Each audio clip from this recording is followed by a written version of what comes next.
उत्तराखंड में निहंगों वाला ये मामला क्या है? क्यों पुलिस को ताबड़तोड़ एक्शन लेने पड़ रहे हैं? हथियारों के साथ ये निहंग पुलिस से क्यों भिड़ गए? कर्णप्रयाग और रुद्रप्रयाग के नगरासू गुरुद्वारे में विवाद के बाद गुरुवार की रात करीब 300 निहंग भारी हंगामे के बीच उत्तराखंड में दाखिल हुए। निहंगों ने सोशल मीडिया पर उत्तराखंड घुसने का ऐलान पहले ही किया था। इसको लेकर पुलिस पूरे प्रदेश में हाई अलर्ट पर थी।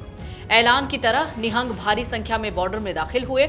पुलिस ने उन्हें हिमाचल उत्तराखंड सीमा पर रोकने की कोशिश की, लेकिन हाथों में तलवार और दूसरे हथियार लहराते हुए निहंग प्रदर्शन करते हुए और बैरिकेडिंग तोड़ते हुए देहरादून की ओर बढ़ गए। अचानक देहरादून में निहंगों के घुसने की खबर मिलते ही पुलिस विभाग में हड़कंप मच गया। खुद डीएम और एसएसपी ने मोर्चा संभाला और निहंगों को रोकने निकल पड़े। पूरी रात हाई वोल्टेज ड्रामा चला। निहंग देहरादून से निकलकर पौंटा साहिब गुरुद्वारे में डटे हुए।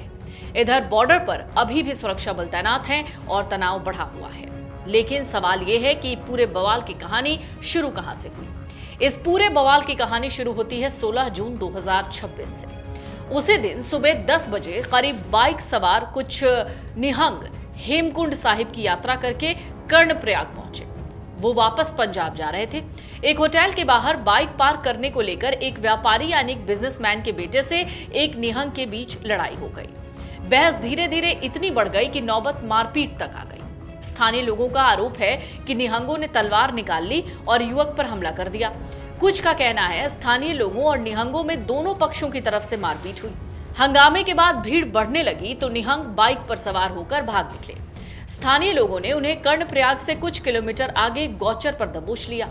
पिटाई के बाद निहंगों को पुलिस के हवाले किया गया। पुलिस ने तत्काल कार्रवाई करते हुए चारों निहंगों को गिरफ्तार किया और कोर्ट में पेश करने के बाद जेल भेज दिया। उधर निहंगों के हमलों में घायल युवक को देहरादून हायर सेंटर रेफर किया गया है। उसके सिर, पीठ और शरीर में और भी शरीर के दूसरे अंगों पर धारदार हथियार से मारे जाने के गहरे वार थे। 16 जून की घटना से तिलमिलाए निहंगों ने 20 जून को रुद्रप्रयाग जनपद स्थित नगरासू गुरुद्वारे पर कब्जा कर लिया। ये गुरुद्वारा कुछ साल पहले हेमकुंड यात्रियों के ठहरने और खाने पीने की व्यवस्था के लिए खोला गया था। निहंगों ने गुरुद्वारे में सेवादार से मारपीट की। कथित तौर पर 2 यात्रियों को बंधक बनाया और ईंट पत्थर लेकर गुरुद्वारे की छत पर चढ़ गए। आरोप है अपनी मांगों पर अड़े निहंगों ने न सिर्फ अपशब्द बोले, ऊपर से ईंट और पत्थरबाजी की। गुरुद्वारा प्रबंधक बेअंत सिंह ने आरोप लगाया कि निहंग छत पर नशा करते देखे गए। उन्होंने गुरुद्वारे की संपत्ति को नुकसान पहुंचाया और तोड़फोड़ की। काफी मान मनोवल के बाद निहंग नहीं माने और 3 दिन डटे रहे। चौथे दिन निहंग सिखों के प्रतिनिधिमंडल ने प्रदर्शनकारी निहंगों से बातचीत की और उन्हें ऐसा करने से मना किया और उन्हें मना लिया गया। निहंग मंगलवार 23 जून को दोपहर बाद गुरुद्वारे से पंजाब की ओर निकल गए।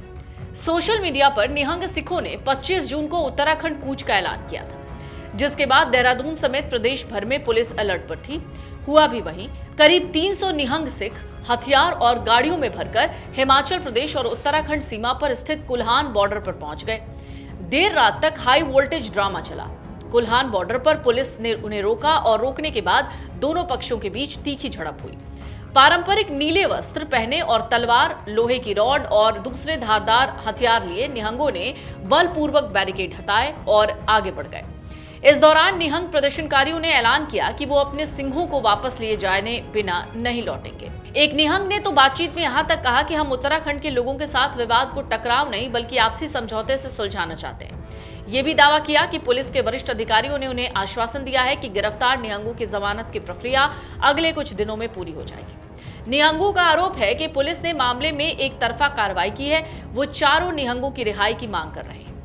उत्तराखंड की सीमा में घुसे निहंग सिख अब शांत हो चुके हैं। कयास लगाए जा रहे थे कि चंडीगढ़ से सैकड़ों की संख्या में सिखों के जत्थे के कर्णप्रयाग पहुंचने के ऐलान से माहौल बिगड़ सकता है। बवाल होने की संभावना जताई जा रही थी। हालांकि कई वीडियो सामने आए जिसमें पुलिस और सिखों के जत्थे में बैरिकेड के पास बहस होती नजर आई, मगर अब सब सही हो गया है। पुलिस और जिला प्रशासन के साथ बातचीत के बाद निहंग सिखों ने अपना धरना और मार्च वापस ले लिया।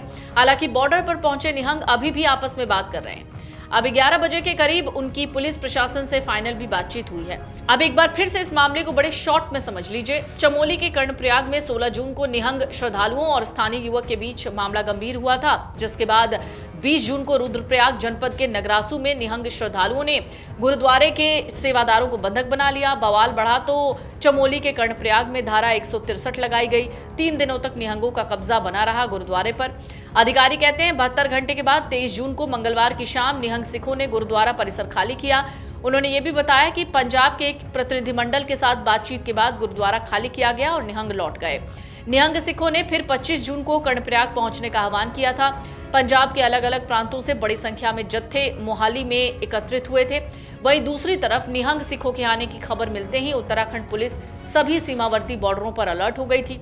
सभी बॉर्डर्स पर भारी संख्या में पुलिस फोर्स तैनात की गई थी। बॉर्डर पर सघन चेकिंग और निगरानी भी अभी बढ़ाई गई हुई है ताकि एक बार फिर से निहंग इसी तरीके से बड़ी संख्या में पहुंचकर बवाल ना काट दें।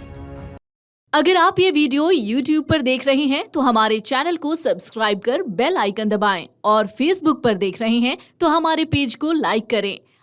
अगर आप ये वीडियो YouTube पर देख रहे हैं तो हमारे चैनल को सब्सक्राइब कर बेल आइकन दबाएं और Facebook पर देख रहे हैं तो हमारे पेज को लाइक करें।